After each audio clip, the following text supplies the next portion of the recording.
विद्यालय में जो हाई स्कूल और इंटर का परीक्षार्थी पास हुए हैं, कितने बच्चों ने इस परीक्षा में पास किए हैं? Hello everyone, I am Mrs. Prastuti Singh, Principal of Amrit Memorial Higher Secondary School, Chaliswa, Mohammadabad, Gaunamau. जी। As we all know that the result of CBSE board has been announced, and like every year, this year also our students have shown their brilliant performance. In class 12th, Vaishnavi Seth has scored 96%. Rahil Mustafa has scored 92% and Ayushi has scored 91%. Similarly, in class 10th, the Robin Yadav, he has scored the highest percentage, that is 96%. Then Nadia Ali has scored 95%. Kartike Singh, he has also scored 95%. And Vaibhav Pathak, he has scored 94.8%.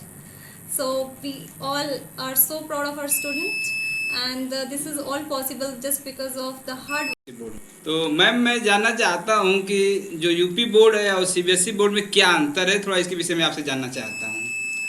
Sir, CBSE board का जो सबसे बड़ा benefit ये होता है कि all over India किसी भी स्टेट में जाएं, सिलेबस और पैटर्न सेम रहता है। अगर हमारा बच्चा यूपी से ट्रांसफ़र लेकर किसी दूसरे स्टेट में जाता है तो भी उसकी जो बुक का सिलेबस होगा सेम होगा, उसको प्रॉब्लम नहीं आएगी आगे कंटिन्यू करने में या उसको एडजस्ट करने में इशू नहीं होगा। जबकि यूपी बोर्ड का जो सिलेबस है हो सकता है दूसरे जो स्टेट का जो सिलेबस है, पैटर्न है, उससे डिफरेंट हो। तो जब बच्चा यहाँ से दूसरे स्टेट बोर्ड में अगर जाएगा तो उसको दिक्कत होगी।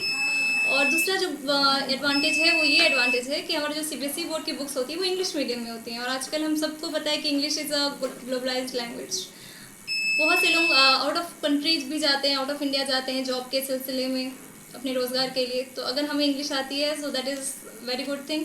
यूपी बोर्ड की जो हमारी किताबें होती हैं हिंदी में होती हैं, और इंडिया में भी हमारी कितनी सारी स्टेट्स हैं, कितनी जगह हैं जहाँ पर इंग्लिश बोली जाती है, लोग हिंदी नहीं समझते हैं। जैसे चेन्नई हो गया, केरल, तमिलनाडु, वहाँ आप जाएंगे तो आपको इंग्लिश में ही कम्युनिकेट करना होगा। तो ऑब्वियसली बात है, अगर वहाँ पे आपके कॉलेज में एडमिशन होता है हमारे बच्चों का, तो वहाँ हमारे बच्चे अगर इंग्लिश में नहीं बात करते तो उन्हें दिक्कत होगी।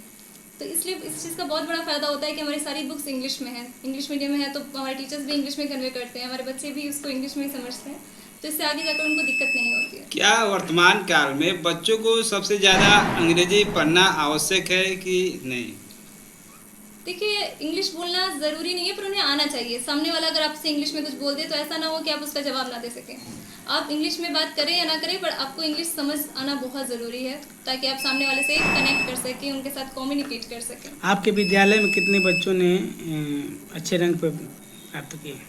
यस सर, हमारे क्लास 10th में मोर देन 55% बच्चों ने 80% से ज़्यादा स्कोर किया है, एंड 25% बच्चों ने मोर देन 90% स्कोर किया है, and that is a very good result, and we are so proud of them. बच्चों का लक्ष्य क्या है जो इंटर में पास हुए हैं?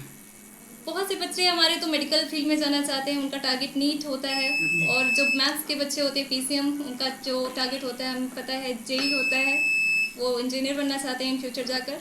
और उनमें से कुछ बच्चों का यूपीएससी भी टारगेट होता है, ठीक है। और जो हमारे कॉमर्स के बच्चे हैं वो बैंक सेक्टर में जाना चाहते हैं।